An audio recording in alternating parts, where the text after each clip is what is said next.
"I can make your mother run like a young girl," said the street kid to the millionaire. Michael Thompson closed his eyes and took a deep breath once more.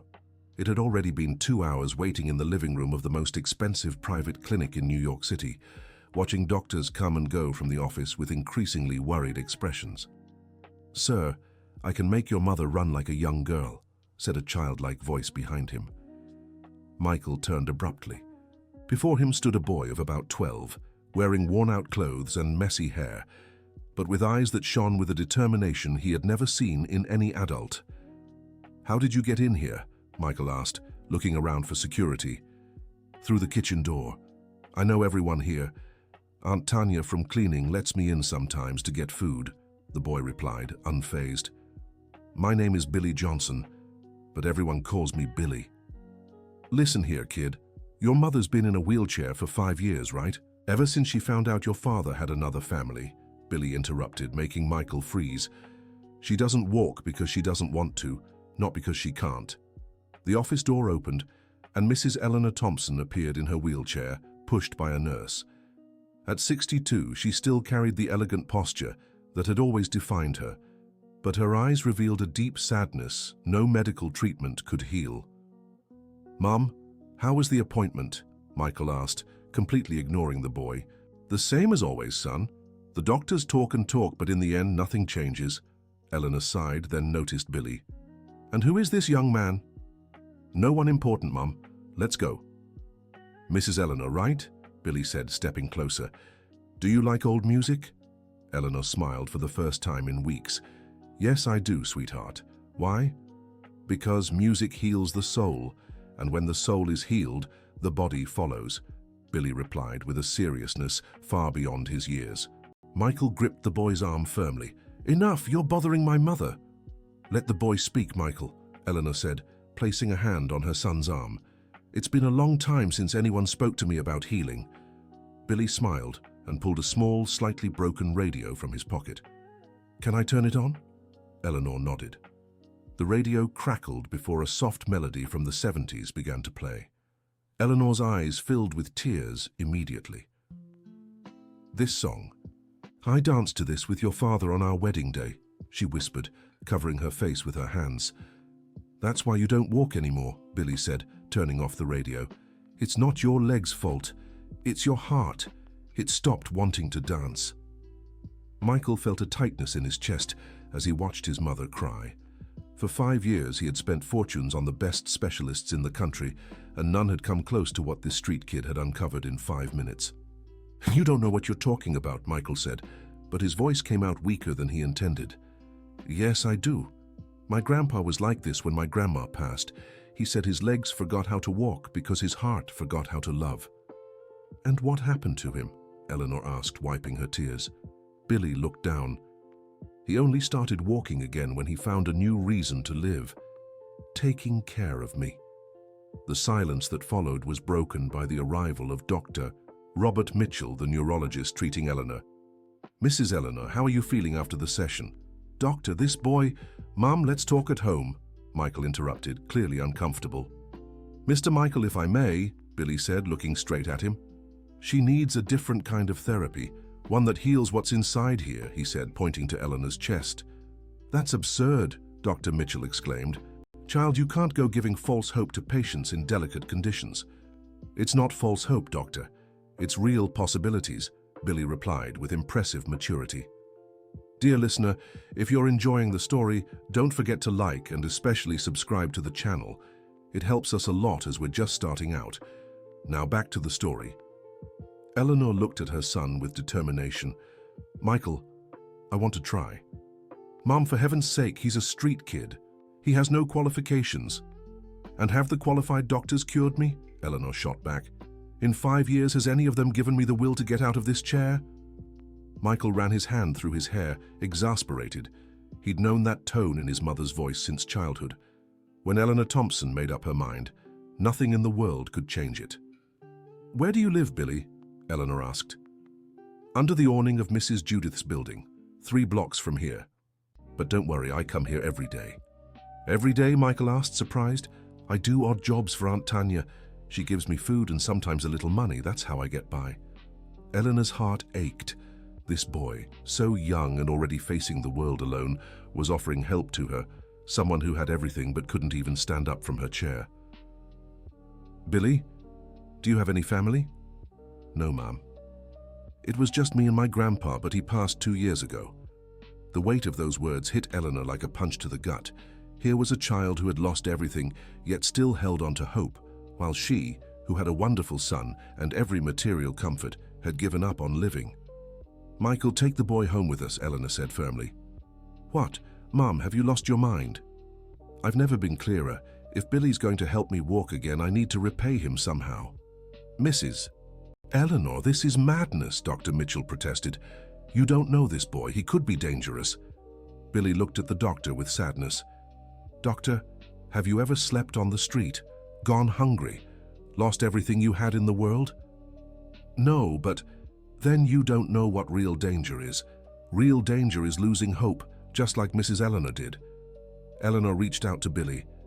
"Come with me, my boy. Let's go home." The drive to the Thompsons' mansion in the Upper East Side was tense. Michael drove in silence, clearly displeased, while Eleanor talked with Billy in the back seat. The boy stared wide-eyed out the window, seeing up close for the first time the neighborhood where the wealthy lived. "Billy, tell me about your grandpa," Eleanor said. "His name was William, like me. He worked at an auto shop, but when he got old and sick, no one would hire him anymore. That's when we ended up on the street." "And how did he teach you about physical therapy?" Billy smiled for the first time since getting in the car. "Grandpa William used to say the human body is like an old car. Sometimes the problem isn't the engine, it's the fuel. And the fuel for the human body is the will to live." Michael glanced in the rearview mirror, struck by the boy's wisdom. "But did he teach you exercises? Specific techniques?" "Yeah, he did. He learned when he took care of my grandma after her legs got weak from illness. Grandpa William said the doctors wanted to give her medicine, but what she really needed was love and movement." A strange emotion swelled in Eleanor's chest. She hadn't felt it in years. It was hope. The Thompsons' mansion left Billy so awestruck, he stood frozen at the door for minutes, just staring. The 3-story house with its sprawling garden and pool was bigger than the entire block he used to sleep on. "Come in, Billy," Eleanor said. "This is your home now." Marty, the family housekeeper for over 15 years, appeared at the door with a look of utter disbelief. "Mrs. Eleanor, who is this boy?" "Marty, this is Billy. He'll be staying with us for a while." "Staying with us?" Marty looked to Michael for confirmation, but the businessman merely shook his head, signaling he didn't approve of the decision either. "Please prepare the guest room for him," Eleanor said firmly. "But Mrs. Eleanor, with all due respect, Marty, how many years have we worked together?" 15 years, ma'am. "In 15 years, have I ever given you reason to doubt my judgment?" Marty sighed, defeated. "No, ma'am. I'll prepare the room." That first night, Billy took the longest, hottest shower of his life. Marty, despite her initial objections, couldn't resist her maternal instincts and set out clean clothes left over from when Michael was a child. During dinner, the family gathered at the main dining table for the first time in months. Eleanor, who had lately been eating only in her room, made a point of coming down to welcome Billy properly. "Billy, tell us how you plan to help my mother," Michael said, still skeptical but trying to be polite. "First, I need to understand why she stopped wanting to walk," Billy replied, carefully picking up his fork, clearly unused to fine silverware. "The doctors already know that," Michael said. "It was the emotional trauma from discovering my father's betrayal." "No, Mr. Michael, that's just the beginning. There's something deeper that hasn't been uncovered yet." Eleanor looked at Billy with interest. "What do you mean?" "Mrs. Eleanor, do you dream at night?" The question caught her off guard. "I do, sometimes." "About what?" Eleanor hesitated before answering. "Usually, I dream that I'm running. Running hard as if I'm trying to escape something." Billy nodded as if the answer confirmed something he'd already suspected. "And what are you running from in the dream?" "I don't know. I've never thought about it." "Then that'll be our first exercise. Figuring out what you're running from so we can stop running and start walking again." Michael watched his mother's expression slowly change. For the first time in 5 years, She seemed genuinely interested in something. "When do we start?" Eleanor asked. "Tomorrow morning if you'd like, but first I need to get my things." "What things?" Michael asked. "The tools Grandpa William left me. They're hidden in my spot under the awning." "I'll take you there," Eleanor offered. "Mom, you can't go out at night, it's dangerous." "Michael, have you forgotten that for 40 years? I left the house every night? That I built a company from scratch? That I stood my ground against men twice my size in boardrooms?" The silence that followed was telling. Michael realized he'd somehow started treating his mother as if she were not just physically, but mentally frail. "You're right, Mom. I'm sorry." Half an hour later, the three of them were in Michael's car heading toward the city center. Billy guided them through streets Michael barely recognized, despite having been born and raised in New York City. "It's here," Billy said as they reached a small awning tucked between two old commercial buildings. Eleanor looked around, her heart tightening. The place was dark, dirty, and clearly dangerous, especially for a child. "Billy, how did you survive here alone?" "It wasn't easy, Mrs. Eleanor. But Grandpa William taught me that you have to be strong even when you don't want to be, because there's always someone who needs you more than you need yourself." The boy knelt in a corner of the awning and pried loose a few bricks, revealing a small hiding spot. From it, he pulled out a worn, tattered backpack. "There, now I can help you." On the way back, Michael broke the silence. "Billy, what's in that backpack?" "The tools that'll make Mrs. Eleanor walk again." "What kind of tools?" Billy smiled mysteriously. "You'll see tomorrow." Eleanor slept better that night than she had in years. For the first time in a long while, she didn't dream about running. Instead, she dreamed she was walking slowly through a garden, stopping to smell every flower along the way. The next morning, Billy woke up before everyone else and found Marty in the kitchen. "Good morning, Mrs. Marty."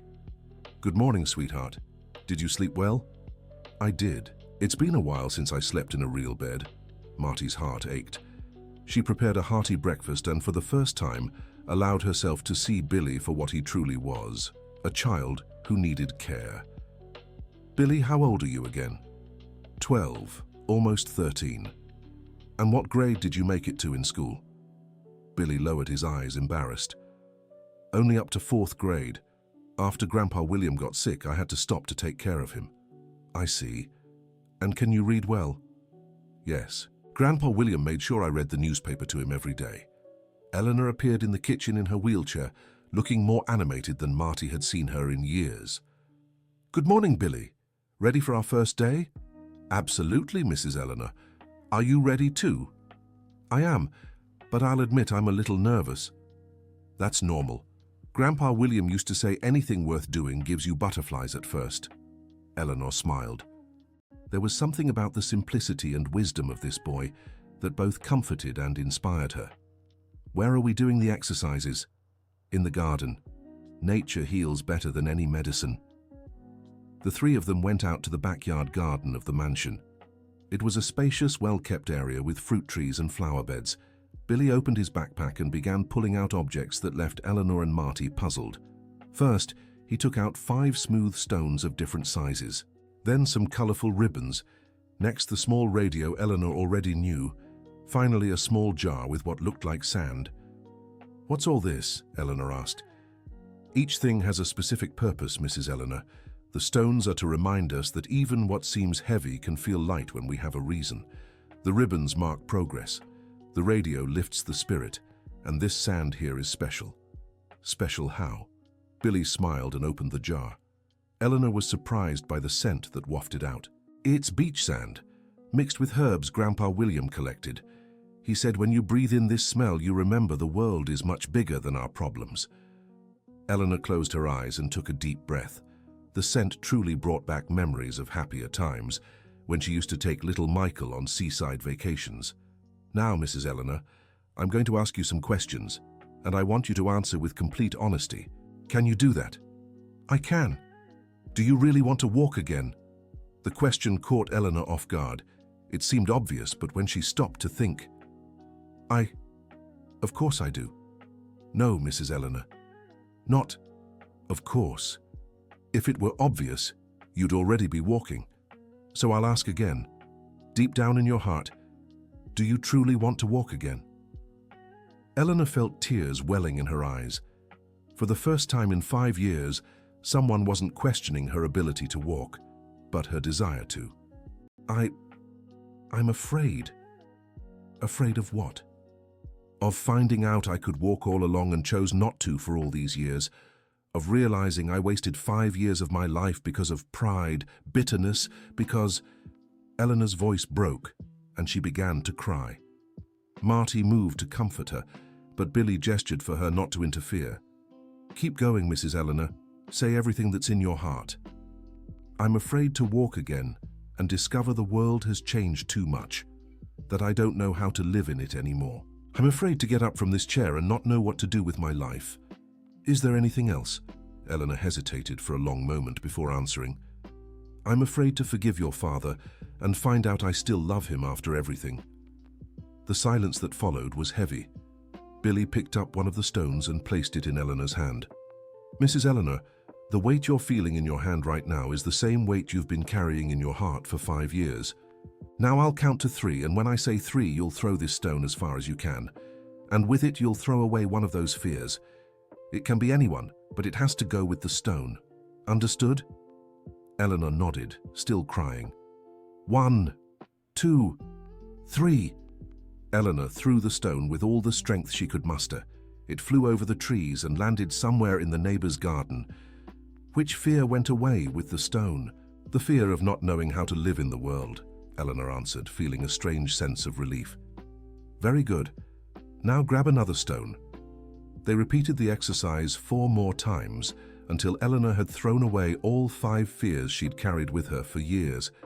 When she finished, she felt strangely light, as if something heavy had left her chest.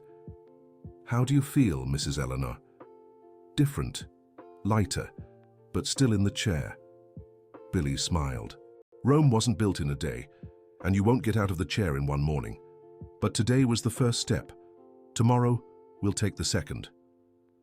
Michael came home from work in the late afternoon and found his mother in the garden, talking animatedly with Billy. It had been years since he'd seen her so engaged in a conversation. How was the first day? He asked. Eye-opening, Eleanor replied. Billy made me realize things about myself I didn't know. What kind of things? That maybe I'm in this chair not because I can't get out of it, but because I don't want to. Michael sat beside his mother, intrigued. Explain. This chair has become my comfort zone, Michael. Here, no one expects anything from me. I don't have to make decisions, face problems, or take risks. It's a very convenient way to exist. But, Mom, you've always been a brave woman.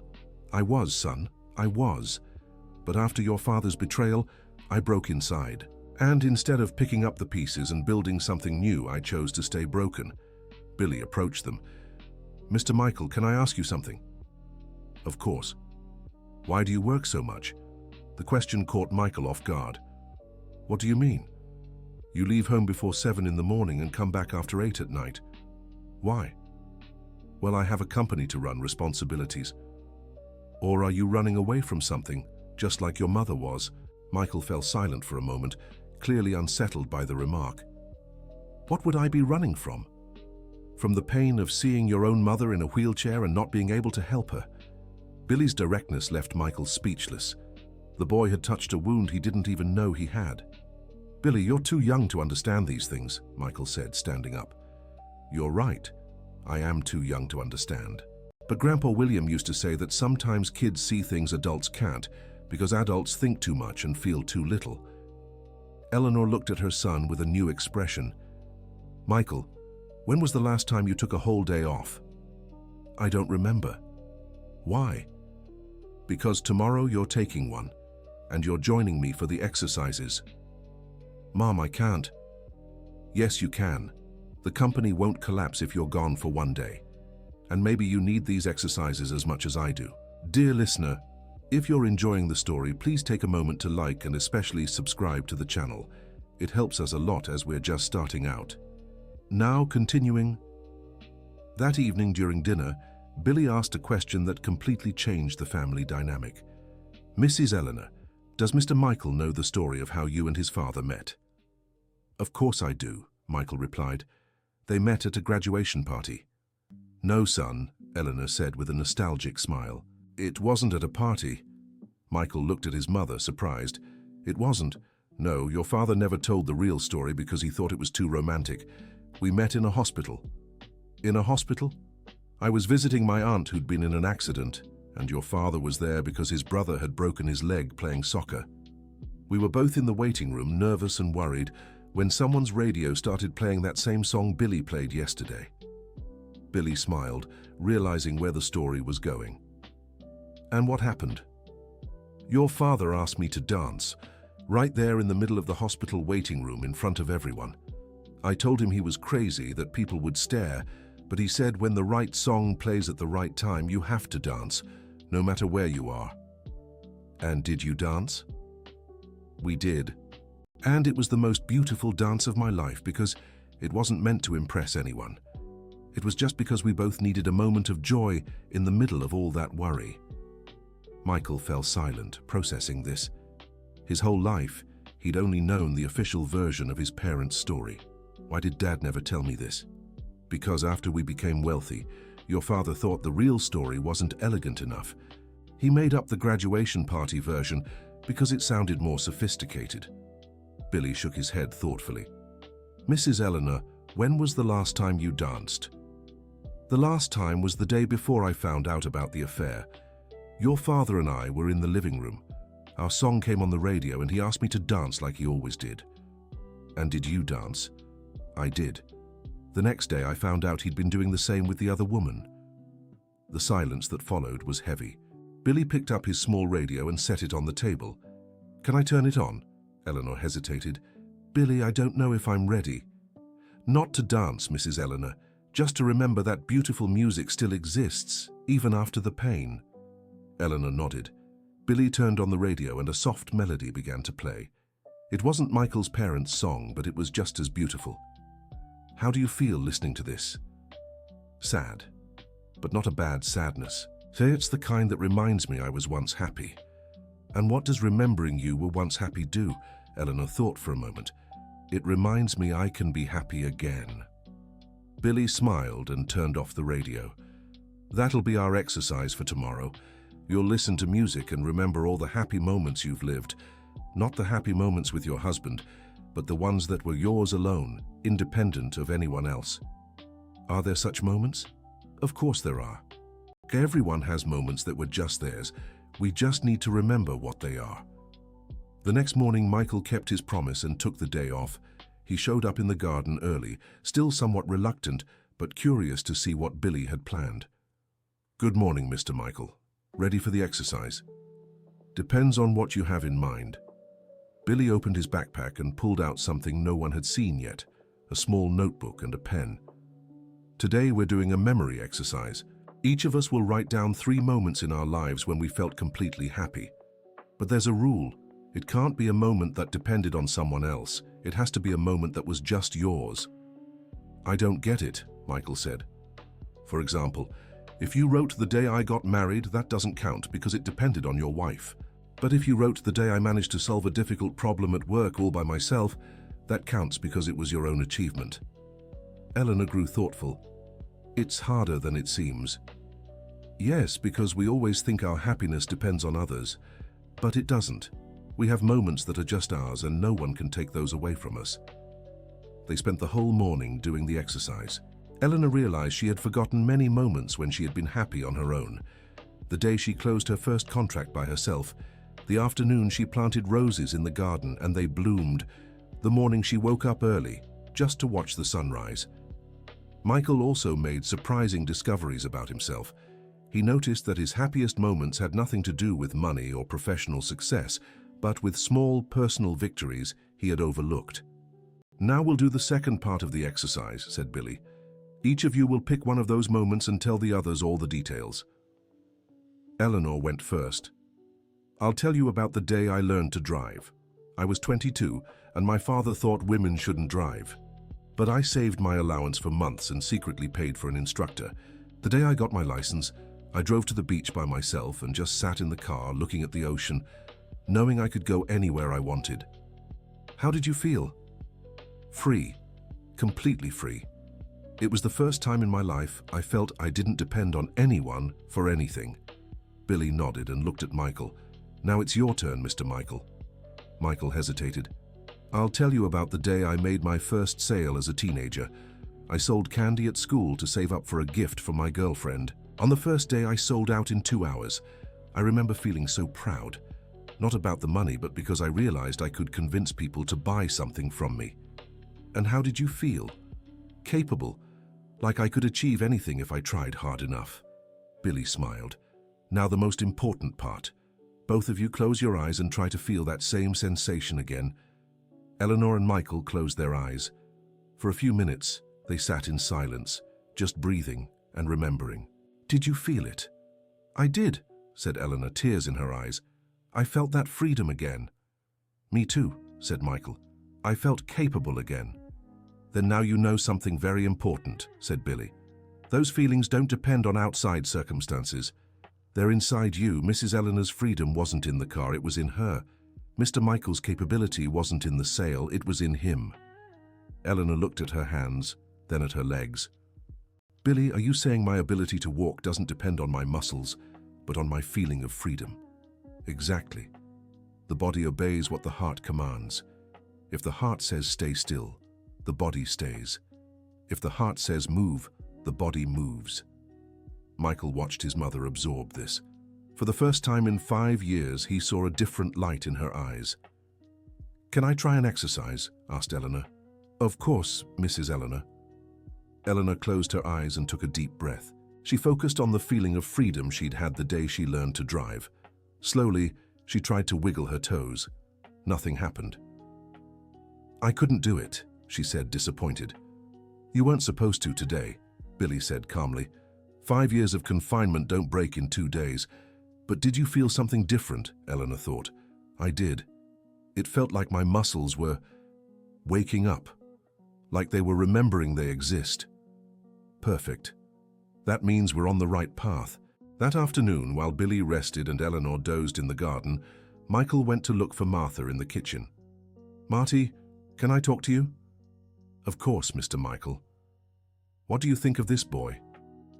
Martha stopped what she was doing and looked at Michael. You want my honest opinion? I do. I think he came at just the right time. Your mother was losing herself, Mr. Michael. Not physically, but inside. She was giving up on living, only alive because her body wouldn't let go.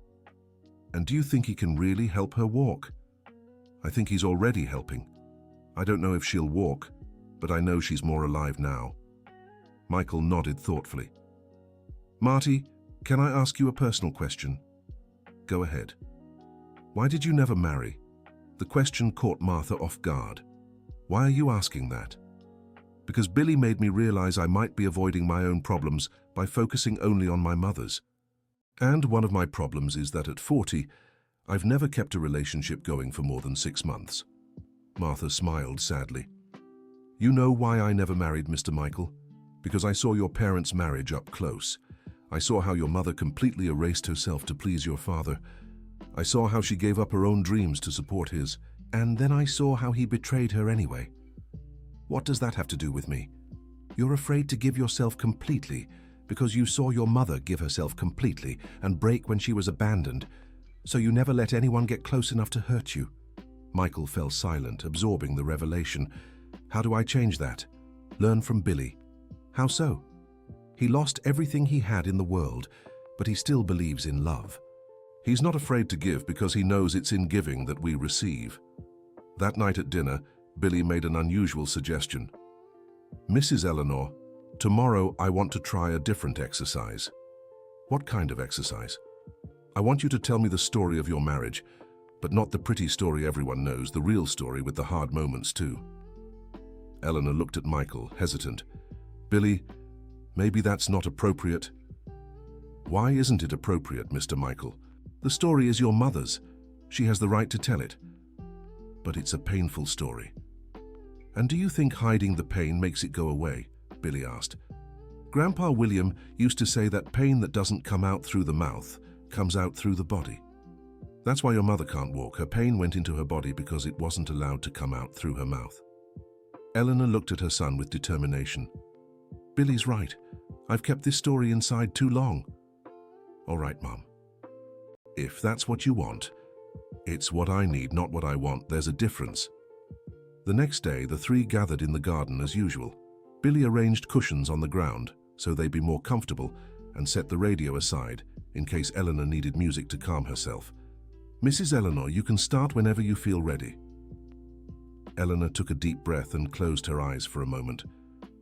I married Richard when I was 25.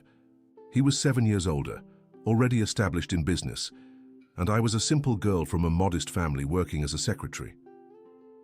How did you fall in love? Truthfully, I fell first. It took Richard months to notice I existed as a woman, not just an employee. Michael had never heard this version of the story, and when he finally noticed, it was after he ended a messy affair with a married woman. He was hurt, vulnerable, and I was there. I think at first I was more of a safe harbor than true love. You weren't sure he loved you. I had constant doubts. Richard was a charming man, always surrounded by beautiful, interesting women. I always wondered why he chose a simple woman like me. And did these doubts affect the marriage? Eleanor opened her eyes and looked at Michael. They affected everything, son. I spent 40 years trying to prove I was worthy of your father's love. I gave up my personality, my dreams, my opinions. I became the woman I thought he wanted me to be. Mom, I never knew. How could you? I hid it even from myself. I convinced myself I was happy being the perfect wife, the devoted mother, the discreet businesswoman who supported her husband's decisions without question. Billy stepped closer and took Eleanor's hand. And when you discovered the betrayal, what did you feel first? Relief. The answer surprised both Michael and Billy. Relief? Yes. Relief because I finally had an answer to all those doubts I'd carried for 40 years. I wasn't paranoid. I wasn't insecure for no reason. My intuition had been right all along. And after the relief? Then came anger, but not at him for betraying me. Anger at myself for wasting 40 years of my life trying to be someone I wasn't. Eleanor began to cry but kept speaking. And after the anger came shame. Shame for being so foolish, so blind, so small. How was I supposed to get out of bed the next day and pretend everything was fine? How could I look in the mirror and respect the woman staring back? Was that when you stopped walking? That's when I decided I didn't want to be part of a world where I'd failed so completely as a woman. The silence that followed was heavy. Michael had tears in his eyes, seeing for the first time the depth of pain his mother had carried alone. Mrs. Eleanor, Billy said softly, do you think you failed as a woman because you couldn't keep your husband faithful? Isn't that what you think? No. I think you failed as a woman because you couldn't be faithful to yourself. The words struck Eleanor like lightning. Explain. The woman who drove alone to the beach at 22, the one who felt free. Where was she during those 40 years of marriage? Eleanor was silent for a long moment. She was asleep. I put her to sleep because I thought love demanded that sacrifice. And now I want to wake her up. Billy smiled and stood. Then let's wake her. Mrs. Eleanor, can you try to stand up from the chair? Billy, I've tried thousands of times. No, you haven't. The married Eleanor tried. The Eleanor who blamed herself tried. Now, I want the 22-year-old Eleanor to try. The one who felt free. Eleanor closed her eyes and tried to connect with that younger version of herself. Slowly, she placed her hands on the armrests and tried to push herself up. Her muscles trembled, but she managed to lift herself a few inches before sitting back down. I felt something, she exclaimed, surprised. I felt strength in my legs. Of course you did, Billy said. She's always been there, just waiting for the real Eleanor to return. Michael was stunned. Mom, you stood up. Not completely, but it's more than I've done in 5 years. Billy took one of the colored ribbons from his backpack and tied it to Eleanor's chair. This ribbon marks the first day the real Eleanor started coming back. Tomorrow we'll try again, and if you can stand a little more, we'll tie another ribbon. That night, Eleanor called Dr. Mitchell and told him about the progress. Mrs. Eleanor, that's excellent, but I must caution you not to get your hopes up too high. Small movements don't necessarily mean you'll walk again fully. Doctor, with all due respect, for 5 years you've told me what I couldn't do. Now I want to try discovering what I can. I understand, but... No buts, Doctor. I appreciate everything you've done for me, but now I want to try a different path. After hanging up the phone, Eleanor felt stronger than she had in years. It wasn't just a physical matter.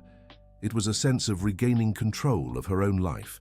Dear listener, if you're enjoying the story, don't forget to like and especially subscribe to the channel. It helps us a lot as we're just starting out. Now, continuing. The following days brought small but steady progress. Each morning, Eleanor managed to rise a little more from her chair. Billy celebrated every improvement by tying a new, colorful ribbon to the chair, creating a visual record of her progress. Marty watched everything with fascination and growing affection for Billy. The boy had brought hope not just to Eleanor, but to the whole house. Even Michael was different, more present, more in touch with his own feelings. Then, on a Thursday, everything changed dramatically. Eleanor was in the garden doing her morning exercises when she heard the doorbell ring insistently. Marty went to answer it and returned with a worried expression. "Mrs. Eleanor, there's a man at the door saying he's Billy's brother. He wants to take the boy away." Eleanor's heart raced. "Where's Billy?" "He went upstairs to get something from his room. Tell the man we'll be right there." Eleanor tried to stand from her chair with more determination than ever before. She managed to stay on her feet for nearly 10 seconds before needing to sit again. "Marty, help me to the door. I need to speak with this man." At the door stood a man around 30 years old, disheveled and with an aggressive look. "Are you the rich lady who kidnapped my brother?" "Kidnapped? Billy is here because he wants to be. Who are you?" "I'm Derek, his brother. I've come to take the boy." "Brother? Billy said he had no family." "That's what he thinks. We got separated when our grandfather died, but now I've found him and I'm taking him with me."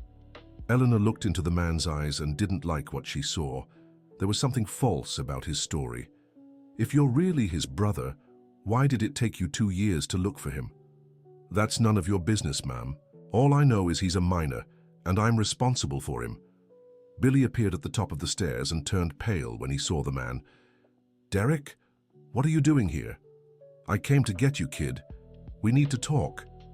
Billy slowly descended the stairs, clearly nervous. "Mrs. Eleanor, can I talk to him outside?" "Of course, but I'm coming with you." "No, ma'am, it's better if I talk to him alone." Eleanor didn't like the situation, but respected Billy's request. She watched through the window as the two spoke in the front garden. The conversation was brief but intense. Eleanor saw Billy shake his head repeatedly, as if disagreeing with something. Derek gestured wildly and seemed to be pressuring the boy. After a few minutes, Billy came back inside, his expression devastated. "Mrs. Eleanor, I have to go." "What do you mean? Why?" "Derek is complicated, but he's right. He's my family." "Billy, you don't have to go if you don't want to. We can talk to the authorities and—" "No, ma'am, I don't want to cause trouble for you. You've already done so much for me." Eleanor felt desperation taking over. "Billy, don't leave me now. I'm just starting to get better." "You'll keep getting better. You don't need me anymore." "Yes, I do. You don't understand. You brought me back to life." Billy stepped forward and hugged Eleanor. "Mrs. Eleanor, the life that came back is yours, not mine. No one can take that from you now." With tears in his eyes, Billy grabbed his backpack and headed for the door. Eleanor tried to stand from her chair to follow him, but she couldn't. The emotion of the moment had locked her muscles again. "Billy, please." But the boy had already left the house with Derek. Eleanor stayed in the garden, crying for hours. Michael came home from work and found his mother in a state of despair. "Mum, what happened?" Marty explained the whole situation to Michael. "That man had the face of a liar," she said. "I'm sure Billy didn't want to go with him." "Then why did he?" "Because he's a child, Mr. Michael, and children trust adults, even when they shouldn't." Michael grabbed the phone. "I'm calling the police." "No," Eleanor shouted. "If we call the police and that man really is Billy's brother, we'll make things worse for the boy." "Then what do we do?" "We'll look for him. Billy told me where he used to sleep before coming here. Maybe he went back there." This was the first time in 5 years that Eleanor left the house at night. Michael helped her into the wheelchair and into the car, and they drove downtown. They found Billy under the awning where he used to live, alone and crying. "Billy!" Eleanor called from the car. The boy ran to them. "Mrs. Eleanor, I'm so glad you came looking for me." "Where's Derek?" "He's not my brother. He found out I was living in a mansion and thought he could use me to get money." "What do you mean?" "He wanted me to convince you to give me money, to say I was sick or needed surgery. When I refused, he brought me here and left." Michael was furious. "That scoundrel, Mr. Michael, let it go," Billy said. "What matters is that now I know our real family is the one who chooses to stay with us, even when they don't have to." Eleanor reached out to Billy. "Come on, let's go home." "Are you sure I caused trouble?" "You didn't cause trouble, Billy. You brought solutions to problems we didn't even know we had." On the way back, Eleanor made a decision. "Michael, I want to adopt Billy officially." "Mom, are you sure?" "I am. He needs a family, and we need him." Billy started crying in the back seat. "Mrs. Eleanor, you don't have to do this." "It's not about having to, Billy. It's about wanting to. Do you want to be part of this family? More than anything in the world?" Then it settled. In the days that followed, Eleanor made even greater progress. The experience of almost losing Billy had awakened a strength in her she didn't know she had. A week after the incident with Derek, Eleanor managed to stand for over a minute. The next week, she took her first steps with Billy's support. "Mrs. Eleanor, you're doing it!" Billy shouted, moved. "I'm doing it because you showed me the way back to myself." Michael watched with tears in his eyes. Seeing his mother slowly return to life was the greatest gift he'd ever received. Just then, Marty appeared in the garden with unexpected news. "Mrs. Eleanor, there's a reporter at the door. She says she heard Billy's story and wants to do a feature." "A reporter? How did she find out?" "I don't know, ma'am, but she insists it's an inspiring story that could help others." Eleanor looked at Billy. "What do you think?" "I think we should talk to her. If our story can help others, maybe it's worth sharing." The reporter's name was Samantha Wilson, and she worked for a TV program about stories of resilience. "Mrs. Eleanor, how would you describe what Billy did for you?" "Billy didn't heal me. He reminded me of who I always was but had forgotten." "And how was that process?" "It was painful but necessary. I had to face the truth about myself before I could stand again." "And you, Billy, how did you learn these techniques?" "From my grandpa. He said everyone has the power to heal, they just need someone to believe in them too." "Would you be willing to show on TV how the exercises are done?" Eleanor hesitated. "I don't know. It's very personal." "Mom," said Michael, "maybe this is an opportunity to help others going through the same situation. And to show that miracles exist, but they don't just fall from the sky," added Billy. "We have to do our part." Eleanor agreed to do the interview, but with one condition. The whole process had to be shown, including the difficult and painful parts. "I want people to understand it wasn't magic. It was hard work, especially emotionally." The segment aired 3 weeks later and made a national impact. The show received hundreds of calls from people in similar situations, asking for help or guidance. Eleanor and Billy decided to create an informal support group at home. Every Tuesday and Thursday, people with different physical and emotional challenges gathered in the mansion's garden to share experiences and exercise together. "I never imagined our house would turn into a healing center," said Michael, watching 15 people exercising in the garden. "It's not a healing center," corrected Billy. "It's a hope center. Healing is something everyone has to do on their own." Eleanor, who now walked with the aid of a cane, felt more useful than she had in her entire life. "Billy, do you know what I've discovered these past few months?" "What, Mrs. Eleanor?" "That true happiness doesn't come from getting what we want, but from becoming who we really are." 6 months after Eleanor and Billy first met, something unexpected happened. Eleanor was in the garden guiding a woman who also used a wheelchair when she heard a familiar voice. "Eleanor, is that really you?" She turned and was shocked. It was Richard, her ex-husband. "What are you doing here, Richard?" "I saw the segment on TV. I couldn't believe it was you. You're walking." "I am. And living too. Richard looked around, taking in the movement of people in the garden. What is all this? It's my new life, a life where I can help others. Eleanor, I need to talk to you about the past, about us. Eleanor looked at her ex-husband with a calmness that surprised even her. Richard, I've forgiven you. Not for you, but for me. But there's nothing left for us to talk about. But I want to explain, you don't need to. I understood everything when I needed to. Billy approached, sensing the tension. Mrs. Eleanor, is everything okay? It is, Billy. Richard, this is Billy Johnson, my adoptive son. Billy, this is Richard, my ex-husband. Billy greeted Richard politely, but stayed close to Eleanor. Eleanor, please, give me a chance to... Richard, Eleanor interrupted. I spent 5 years of my life stuck in a wheelchair because of you. I won't spend even 5 minutes of my new life listening to apologies. But no buts. You made your choices, I made mine. Now we're making different ones. Richard watched Eleanor walking with her cane, surrounded by people who clearly respected and admired her, and realized he hadn't just lost a wife, he'd lost an extraordinary woman. You're different. I'm being myself, something I never was when I was married to you. Richard left without another word. Eleanor watched him go with a sense of closure. How do you feel, Mrs. Eleanor? Billy asked. Free, completely free. That night, Eleanor did something she hadn't done in years. She turned on the radio and danced, not as someone's wife, but as herself. Michael came home to find his mother dancing alone in the living room. Mom, what are you doing? I'm dancing to the song of my life, son. My own song. Billy came downstairs and saw Eleanor dancing. May I dance with you? Of course you may.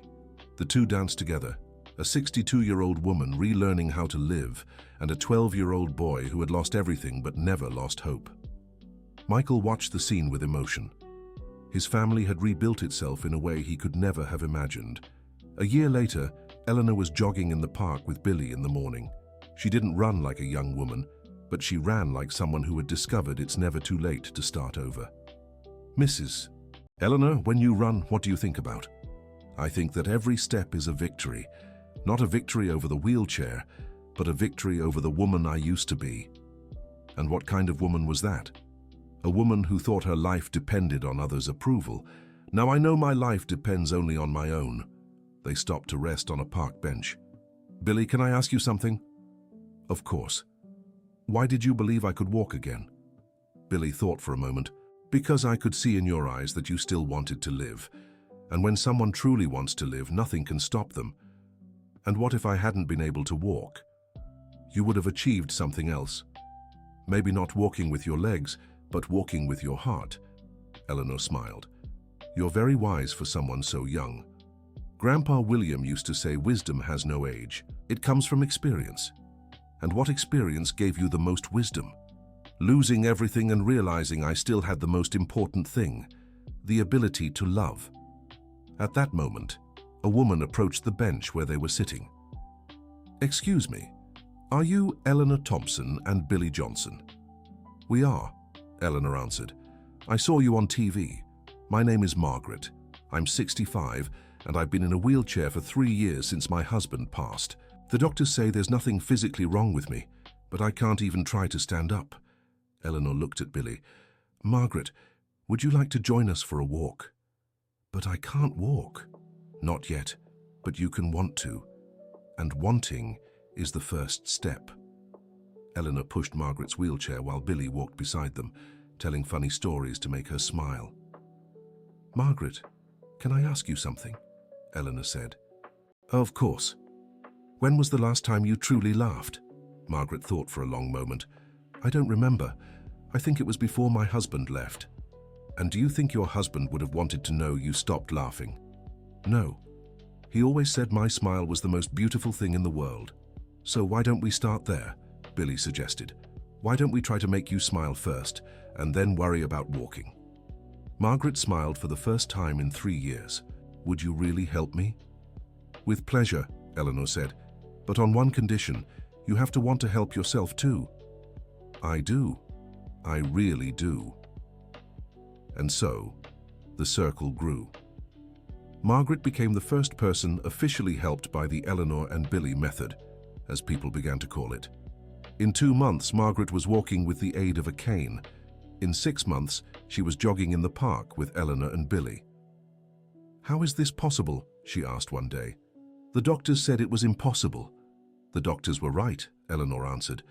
"It was impossible for the Margaret who had given up on living, but not for the Margaret who decided to live again." The story spread by word of mouth.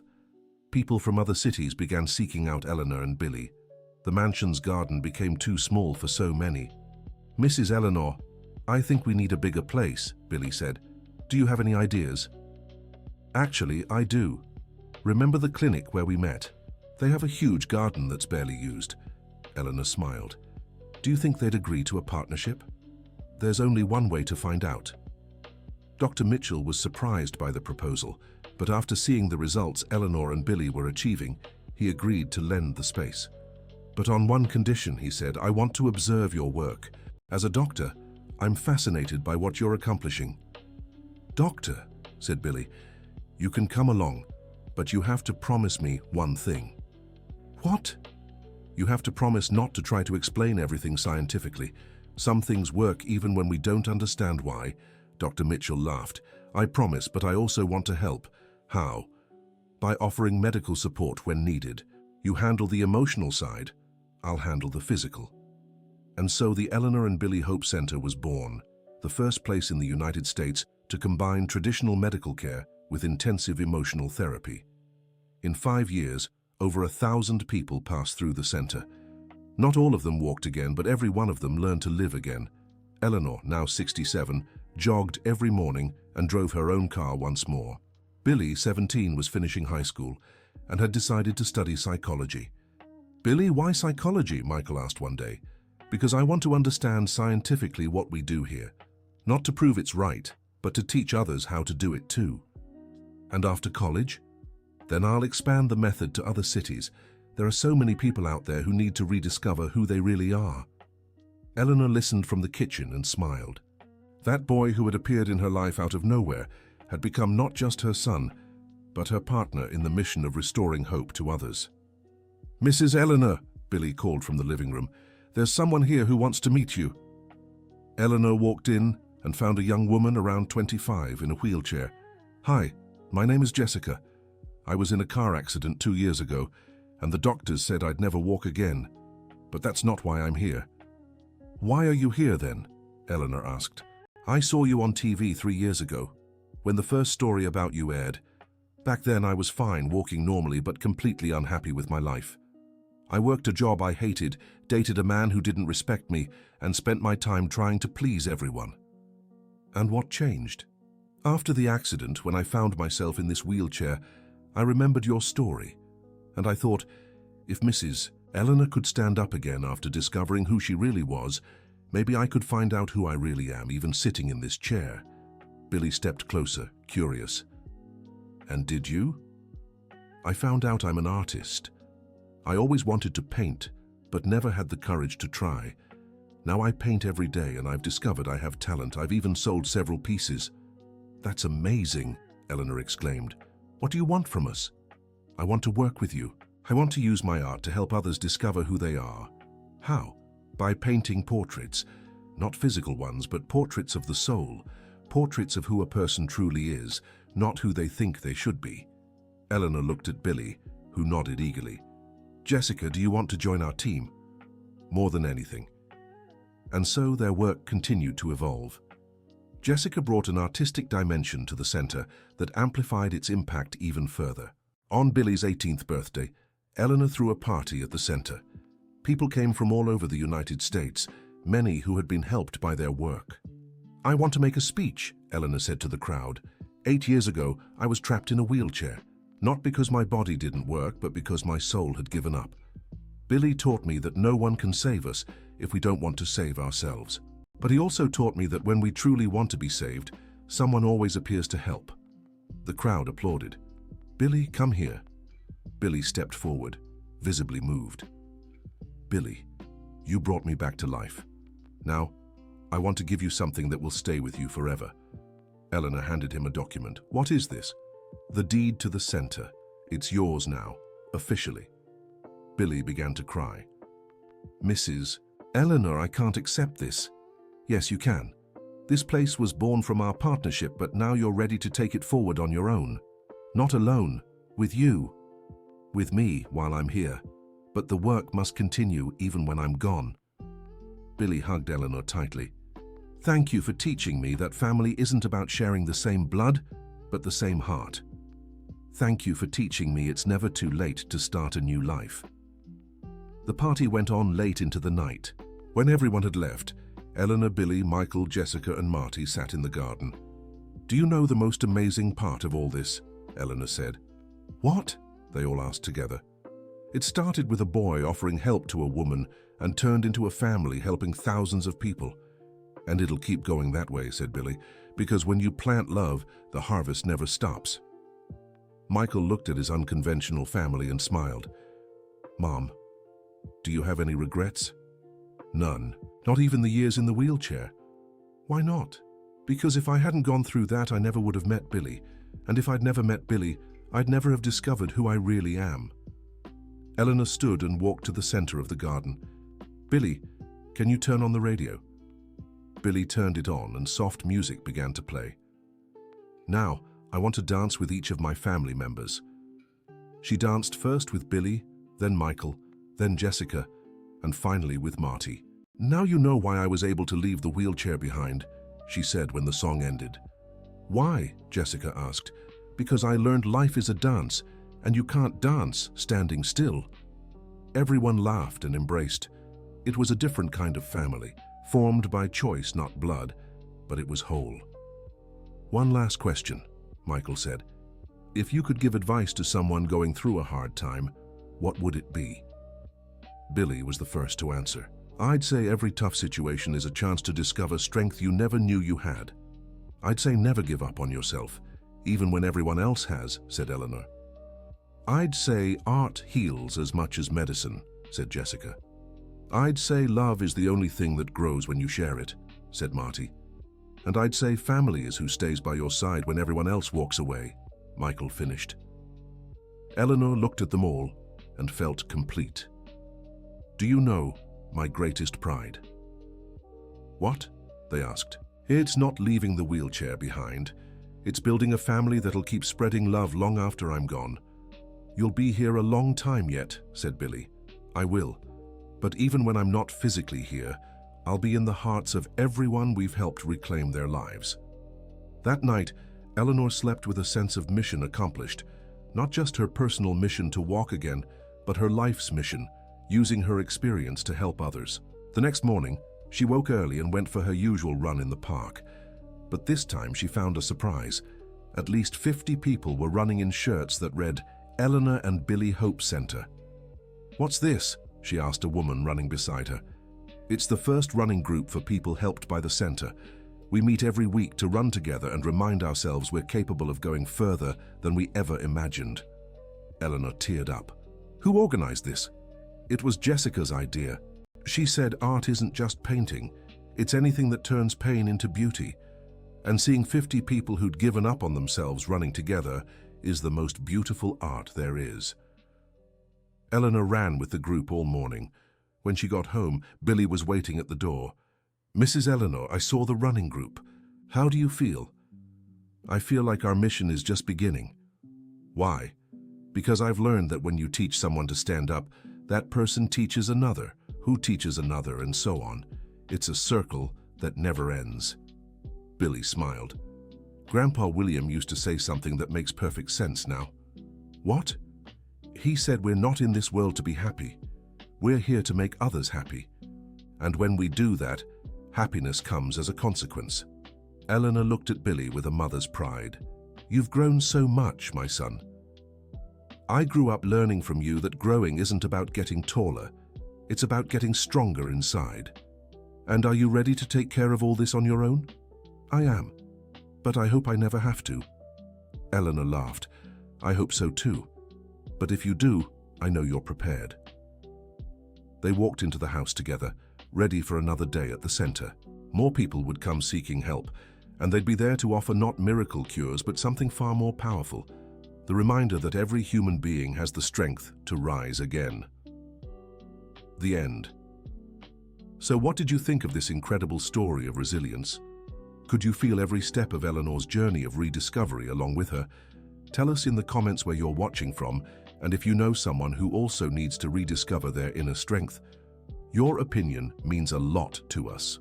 Don't forget to hit that like button if this story touched your heart, and click the bell to subscribe, so you never miss another inspiring story like this one.